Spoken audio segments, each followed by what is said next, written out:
Welcome to Jart's online training for UA Local 516 members. Today we're going to review how to size different refrigerant valves for a medium temperature refrigeration system. If you have your RSL catalog handy, you might want to grab it and follow along.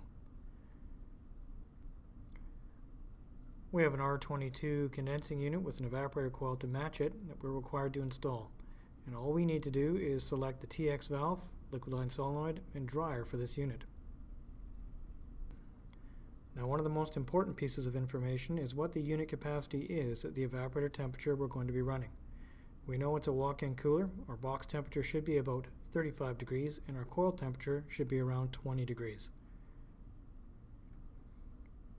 In this case, we have a Copeland 3 horsepower unit for a walk-in cooler application, and it has a capacity of 21,850 BTUs per hour at 20 degrees Fahrenheit. Piping connections of 1 1/8" and 3/8 liquid.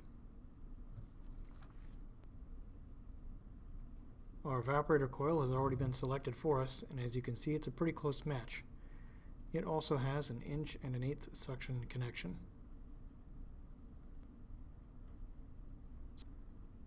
So just before we head off down to RSL, let's take a quick look at the catalog and confirm our pipe sizes. Under R22, our unit is running with a 20 degree evaporator temperature, and spec says it's a 38-foot run, so we'll be in the 50-foot column. Our unit is about 2 tons, and you can see we have a required 7/8 suction line. So with this 7/8 suction line, we're going to need to pick up 2 reducing bushings or couplings in order to connect the systems.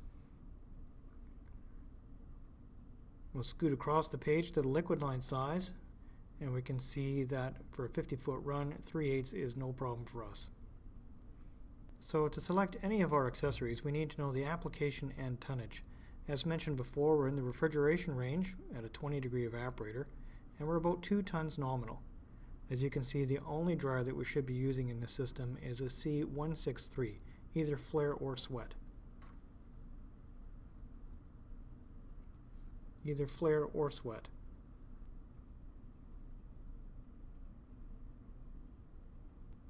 Keep in mind, you should not have any noticeable temperature drop across your dryer, and you can perform this test pretty fast by just using your hands. Next, we'll select the liquid line solenoid valve. A 3/8 solenoid can give you a tonnage from 1.6 all the way through to 8 tons, depending on what port size is in it. So please be careful when selecting them. They're not all created equal.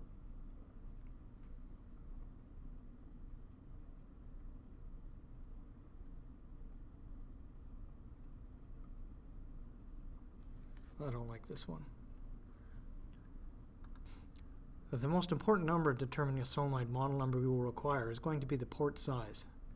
A 3/8 solenoid can give you a tonnage from 1.6 all the way through to 8 tons depending on the port size, so please be careful when you're selecting them. For our purposes, an E5S130 will give us 2.8 tons, which is going to be more than enough for our unit. Now please note, this is with a 3 psi drop. If you have a very long piping run and you're concerned about excessive pressure drop due to risers or other equipment in the line, there's a table further on in the catalog that will give you the tonnage rating at each psi drop and let you correct for the liquid line temperature as well. We're just going to stick with our 3 psi drop since the evaporator is below the condensing unit and we know the vertical distance in the liquid line will add subcooling to our system.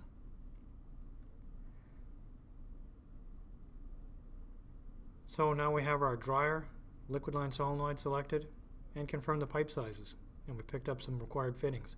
The last step in our process is to select the best TX valve for our unit.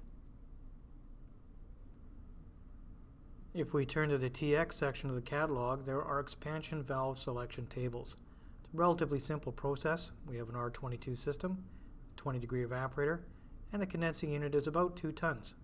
So either a 2 or 1.5 ton valve would seem most reasonable, right? Well, let me show you how ignoring the sizing rules can adversely affect your system. In addition to the unit capacity, we also require 2 other numbers: the liquid temperature and the pressure drop across the TX valve. We know our evaporator is 20 degrees Fahrenheit, and for R22, that's going to equate to about 43 psi, depending on the chart that you're using. Now, figuring out the high side pressure can seem a bit more challenging. After all, are you on a hot roof where the ambient temperature can rise close to 100 degrees, in which case your liquid temperature and your head pressure are going to be quite high? Or are you in a cool climate where the headmaster will be running most of the time, so the liquid temperature and head pressure will be lower? Or perhaps it's an indoor water-cooled unit where you can have a nice steady head pressure all the time.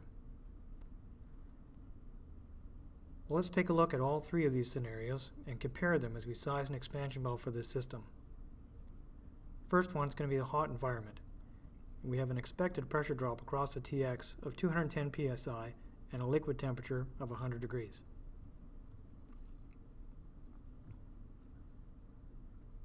At the bottom of the TX valve selection table are two correction factor tables. Now, you must use these to size your expansion valve. For our 210 psi drop and a 20 degree evaporator, we have a correction factor of 1.26. Now, I interpolated between 1.26 and 1.34 to ensure I had the most accurate number, and I came up with 1.29, which is why you will see that number in the coming slides. For the liquid temperature of 100 degrees and R22, the correction factor is 1.0, so this will have no effect on our calculation at all.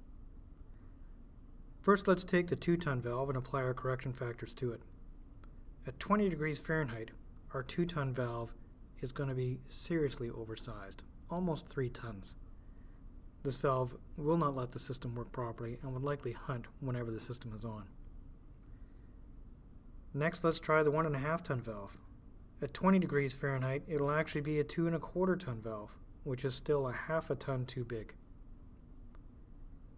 So rather than choosing a bunch of TX valves and applying correction factors to them, let me show you the easy way to perform this calculation. Take the condensing unit capacity and the total correction factors and divide them. This calculation shows us clearly what size TX valve we will require for these conditions, 1.41 tons. Now let's size up the remaining conditions just to ensure we're going to get the right valve. In the cool environment, we have a delta P of 137 and a liquid temperature of 76 degrees. We'll take these numbers to our correction tables and have between 1 and 1.1 for the pressure drop, and 1.17 and 1.12 for the liquid temperature. Again, I interpolated to get the most correct number I could. We'll apply these numbers to our calculation, and now we find we need a valve that is 0.09 tons larger, which is not a lot. Last, we'll crunch the numbers from the water-cooled system, 171 delta P and 86 degree liquid temperature. We'll take these numbers to our correction tables, and for a pressure drop, we'll have between 1.1 and 1.18, and liquid temperature between 1.12 and 1.06. We'll plug these numbers into our calculation, and we'll find out that the valve we need in this application is 1.45 tons. So as you can see, there wasn't really a big difference in the valve that was required for this application. It works out to 0.09 tons, or just over 1,000 BTUs between the hot environment and the cool environment. Certainly a far cry from the 2.25 and 2.8 tons from the original valves we took a look at.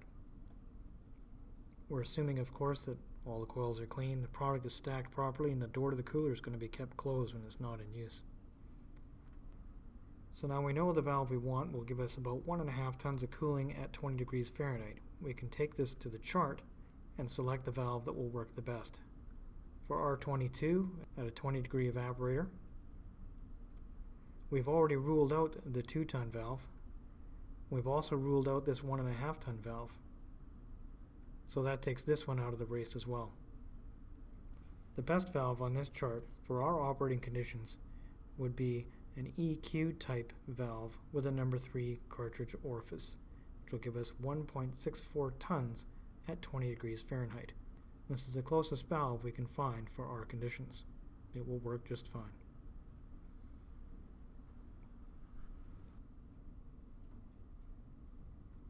So now we have all our equipment selected, we can pipe it in, evacuate it, and start it up on a Friday, knowing full well we're not going to get a call the next day because the system isn't working.